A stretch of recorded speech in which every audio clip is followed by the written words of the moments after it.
Hello folks, welcome to DCS World in the Meta Quest 3. Once again, I'm using the latest 2.9 open beta, and I thought I'd start using just full native resolution. I'm not going to try DLSS just yet, and already I'm getting about, well, yeah, it's wavering slightly, but generally speaking, 80 frames per second.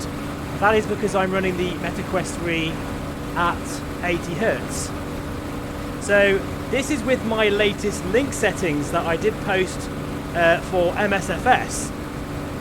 Now I'm using the same here, so if you want to check that out, I'll leave a link in the description below. But guys, honestly, I am genuinely blown away with how this looks in the Quest 3. It looks superb. And I have been told by a few people that it works really well even with 30 series graphics cards. So that is good to know. So there's many things that have been updated with DCS 2.9, including the Spitfire cockpit. It is now looking incredible. Surely you're down now, come on. This thing, he's taking some hits here.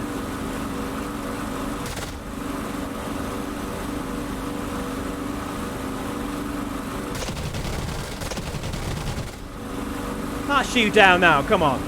Anyway, I'm now going to try DLSS because I can't wait to give it a bash, because I've been waiting for this for quite a while now. I'm just intrigued whether, you know, it's implemented better than MSFS. So I'll see you again in the same scenario in a few minutes' time. Okay, so we're now in the settings screen. I did just check the video and there is some stuttering. That's just on the recording itself, guys. It's not in the headset. It feels very smooth in the Meta Quest 3.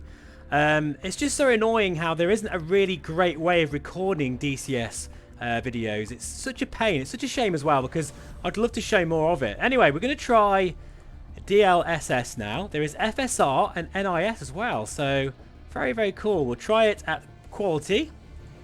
And we'll put a little bit of sharpening in there as well, just to compensate for that. So I'm just messing around here, folks. So we'll just put 0.3 in there. And we'll do the same scenario again, just to see what everything feels like in the cockpit. Right, folks, so we're back in action again. And let's see if the frames are a little bit more stable now. Again, look, 40 frames per second. So we've gone back to 40 again. So for my system, it's not really making any difference in terms of the performance. But I am using a very high bit rate of 940 with link quality sharpening on as well. Very close here, a little bit too close in fact. Yeah, the Meta Quest, it looks so good in this thing. It really does, folks. I'm so impressed with this headset. I know that I've moaned about it. That's because there is some quality control problems. Whoa! Check your 60, for goodness sake. But overall, for what you're getting with this headset, it's absolutely amazing. It really is. Careful, don't go into a spin now. My first impressions of DLSS is, well, for my computer, it's not making any difference in terms of the frame rate. But that's probably because, you know, we're kind of at a very high frame rate anyway. I can tell that the flap indicator says flaps must not be down or lowered. That's a little bit less sharp. Okay, I'm not really concentrating now, folks. That's what happens.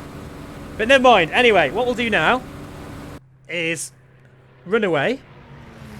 So now try the F16, and we'll go over the Syria map, which is quite a heavy area, and see what it looks like with DLSS enabled. Right, folks, so welcome back. I just thought I'd show you my OpenXR toolkit settings. Hopefully you can see them.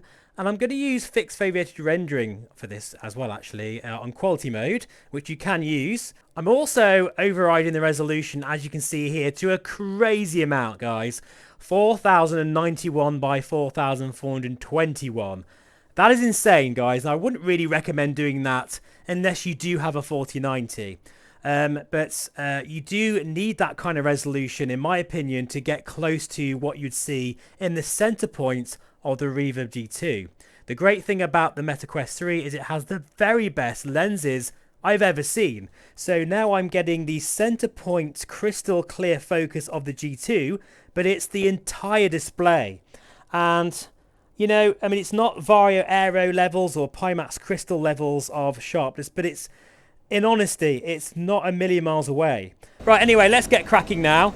And yeah, with Meta's space warp technology, I really feel like this is 80 frames per second. They are amazing. They're masters at motion reprojection. It just feels so smooth.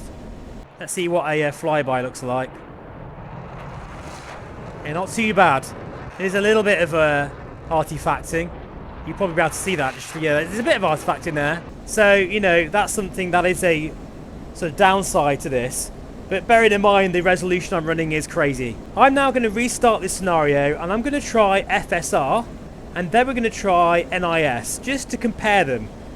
Right, we're back folks, and this is FSR, and straight away I can tell there's definitely a clarity difference and I'm not getting any performance benefit either. I don't really like this. Obviously, I can change all those settings, but just a first impressions, looking at the gauges here in the F16, that's definitely, it's taken a hit there. Even looking at the buildings, it just doesn't look quite as sharp to me. So yeah, don't like FSR. We'll now try NIS in a moment.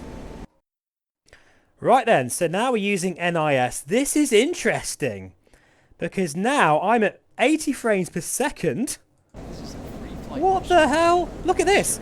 80 frames per second. Although the quality, it's okay. Oh, we've gone back to 40 now. But this is definitely better performance. And the clarity is a bit better than FSR. But again, I don't think it's quite there with DLSS. But I mean, look at the difference. We're getting 80 frames per second now.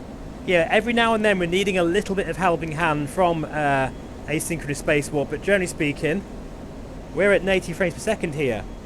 So for our final test, we're now going to go back to just native with no upscaling at all. So here we go again. This is proper geeky stuff, this. But you know, that's what it's all about. Tweaking and fiddling. Right, upscaling off. Everything as it was before. Let's now try it one last time. If you're still watching, let's see what happens here. Right, so wow, yeah, the quality difference is huge. I can really feel the difference here now. With no upscaling at all, it looks fantastic, guys. So, interestingly, while I do think that this is implemented better than MSFS, especially with the gauges, like the HUD and everything, it's okay, and it's probably usable for people who really need that extra performance boost. And of course, bear in mind, with the 4090, I'm not going to see the difference so much as a lower end card. But I'm now running at 40 frames per second with asynchronous space warp, and this to me is my preferred way of using DCS at this point in time.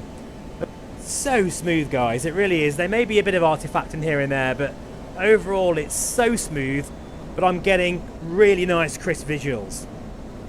Right folks, I think I'm just going to go ahead and enjoy DCS for myself for a bit, and yeah, there's loads of aircraft that have been updated, so I can't wait to get stuck in.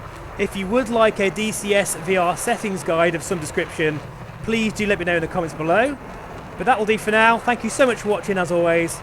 I'll see you again very soon. Bye-bye for now.